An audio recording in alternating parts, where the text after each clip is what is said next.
First and foremost, I want to give all praises, honor, and glory to the Heavenly Father, whom this world ignorantly calls God. Bahashem, that means in the name of His only begotten Son, Yahweh Shai, whom this world ignorantly calls Jesus. All right, Yahweh's name means He is, He exists. Yahweh Shai means He saves, He delivers. I want to give double honors to the elders and apostles, the teachers of our nation. Great millstone, okay? Double honors to the elder apostles, bishops. All right, shalom to the hopefully elect, man. Look, these men, they've been on the highways and hedges, for a very long time, preaching this truth and sincerity, risking their life and freedom to do so. So it's only right. All right, shalom to the 1/3 part of Israel, including the 144,000 hopefully elect men of Yahweh Bashim Yahweh Shai. Shalom to the few sisters out here listening in silence as the scriptures say to do so.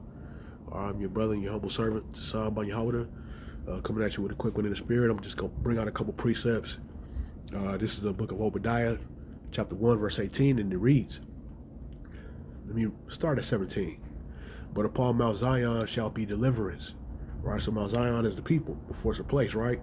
That's the Israelites, you so-called Negroes, Latinos, and Native Americans. And no, it's not a black thing, as Zaquan Malcolm out of the Chicago GMS camp would say.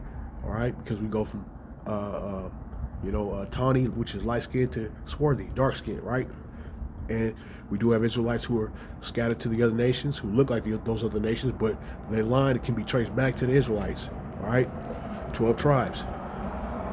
All right, so, but upon Mount Zion shall be deliverance, and there shall be holiness, and the house of Jacob shall possess their possessions.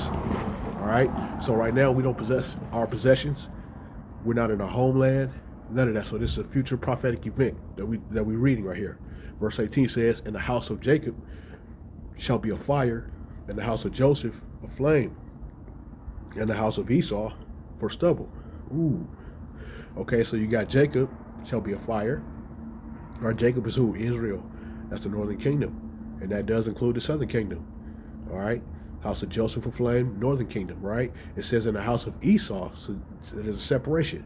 The house of Esau is the Edomites, the so-called white man that rules the earth right now, right? The counterpart of Satan on the earth, the devil, all right? It says in the house of Esau for stubble, all right? And they shall kindle in them and devour them, all right?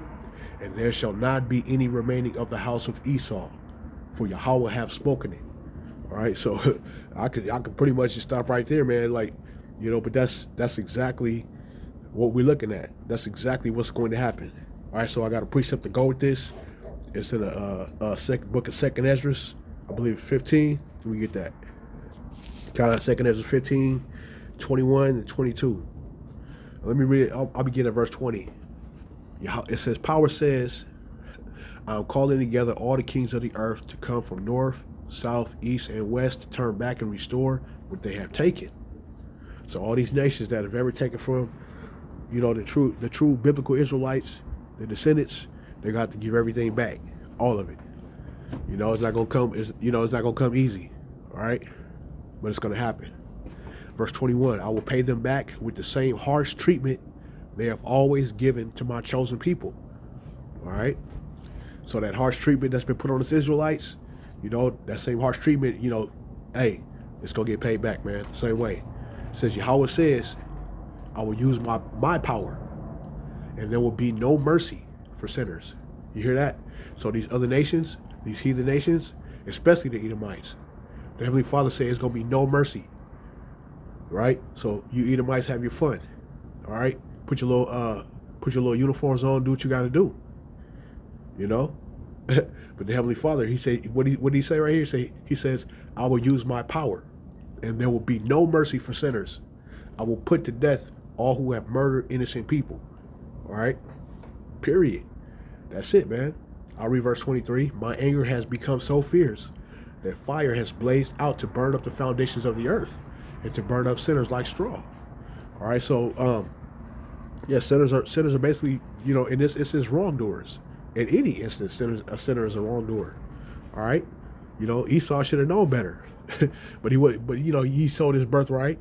Right, so now he's lawless. He chose to, not obey the Heavenly Father, as commanded in multiple instances. So yeah,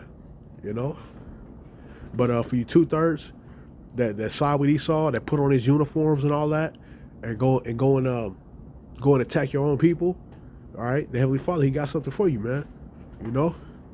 So, with that being said, the Heavenly Father is going to deliver us out of this trouble. Jeremiah 30. Let's get that real quick and I'll close it out. Jeremiah 30. All right, verse 7. Alas, for that day is great, so that none is like it. It is even the time of Jacob's trouble, but he shall be saved out of it. All right. So the Heavenly Father, He's going to deliver us out of this trouble, that's coming. He's going to deliver the righteous ones, the chosen ones, out of this trouble that's coming. All right. So if you have the hopeful elect, man, just keep praying, stay locked in, in the spirit of Yahweh, Bahashim Yahweh Shai. All right. And you ain't got nothing to worry about, no fear, nothing, Just stay locked in, man. Until the next one, Shalom.